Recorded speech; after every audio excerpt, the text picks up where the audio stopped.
Good morning, I'm John Vance. I'm stuck on the roof here at Peoria Nissan at 9151 West Bell Road in Peoria. Thankfully, it's the last day I'll be on the roof, and that's a great thing.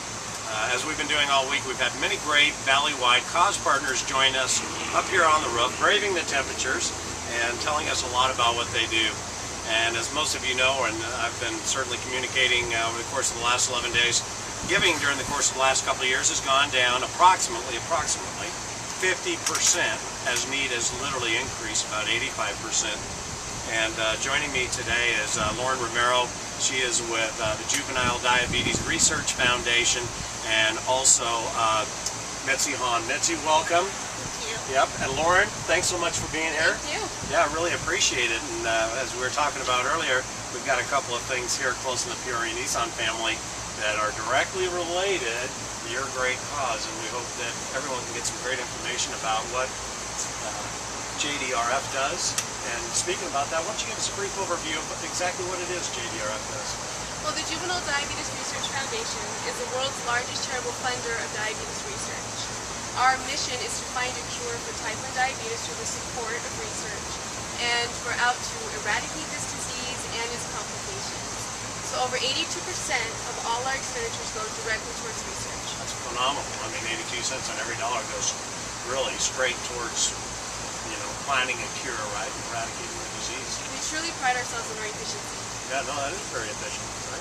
82 cents every dollar is very good. I wonder how some of the other ones stack up in that particular environment. Yeah, it kind of blows me away. It's really good.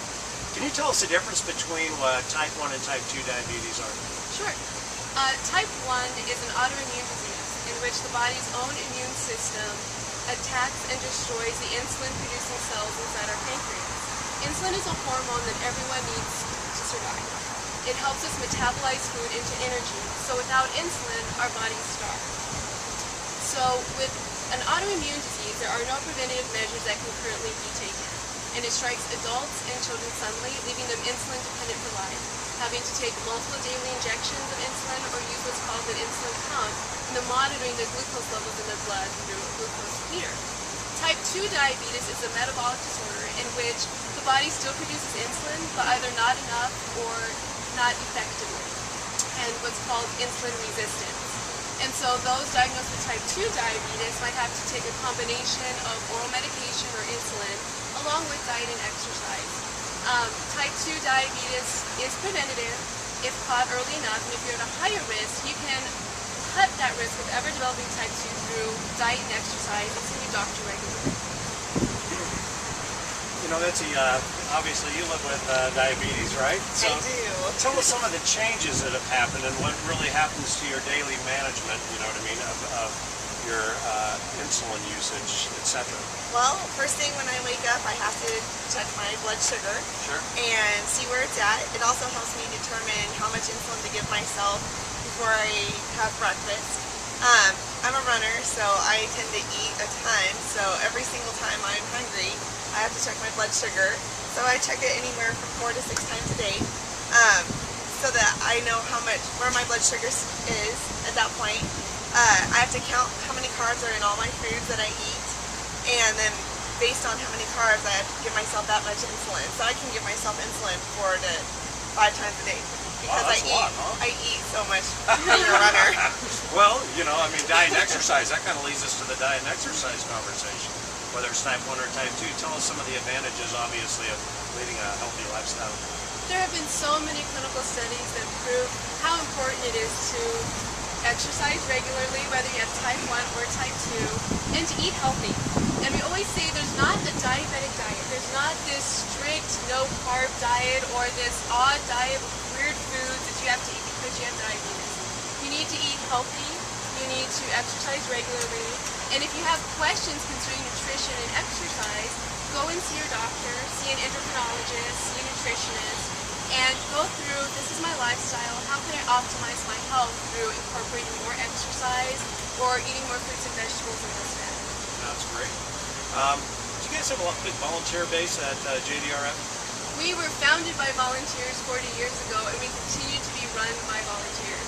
For instance, our largest event is the Walk to Cure Diabetes. Is that the one in November? It is the one, November 5th. Yeah. Yes, we'll be at Tippytown Lake and here in Glendale at Wet and Wild. And we incorporate nearly 1,000 volunteers. And we need more and more, the more people that come out and support us. We have volunteers that come in every week, thank you, that come into the office and allow us to do more work. And for every event and every program, we are run by volunteers. And so like your November 5th program that you have, those are your big fundraising opportunities, I would certainly think, right? Yes, definitely. The walk is our largest fundraising program. We had, I would estimate, between 18 and 20,000 people involved in the walk last year. Wow. Yes. That's phenomenal. It is. It's a wonderful showing of support. So if you live with either type 1 or type 2 diabetes and you're not ready to fundraise, we encourage you to come out to see the incredible wave of support of all the people living with diabetes that are out there to support you and to cure this disease. You know, that brings up actually a really good point. During the last couple of years, obviously, we used some of those statistics, right, on the giving aspect. Guess what? You can also give time. Yes. You know what I mean? You can also give time. So, I mean, I'm certain you probably still need plenty of help for your event. In November, 1,000 volunteers is phenomenal, right? There's a different way for people to get involved as well. Both ways are important, but certainly is a big one. Where are you guys located at? Our office is located on the corner streets of 44th and Camelback. So we're at 4343 East Camelback, Suite 230. We also have 2 branch locations as well. We have one in Albuquerque and we have one in Tucson. We cover both Arizona and New Mexico. It's what's it called? The Desert Southwest chapter. Is that Desert correct? Southwest chapter, yes. I didn't want to say it wrong. Right? I'd be in big trouble if I did. You got it right. Okay, good. Lastly, can you tell everybody what your website is? Because going on it, it's real easy to make donations, right? It's real easy to get involved in JDRF. Can you kind of tell everybody how that works? Sure. Our website is www.jdrf.org. And actually, as soon as you go to the website, there's a little click that you can say donate, and you can make a donation to learn how to get involved. You can also register for our walk. Registration is already open. It gives you all the tools you'll need to say, hey, I'm walking with JDRF. You can post it on Facebook, spread the word.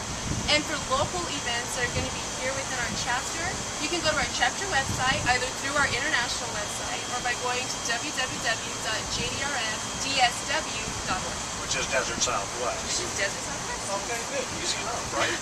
Hey, we're going to take a quick break. Mitzi, you're going to get really involved hopefully in this next one, and I'm so thankful that you're here. I really am. We had type 1 diabetes just a few days ago strike one of the members of our Peoria Nissan family, and we're going to bring one of our team members up here, and he's going to sit down and talk to Mitzi and also to Lauren, and it just literally happened about 4 days ago, and it's to his daughter. So really looking forward to that quick segment that we'll do. Again, I'm John Vance. I'm stuck here on the roof at 9151 West Bell Road, Lauren.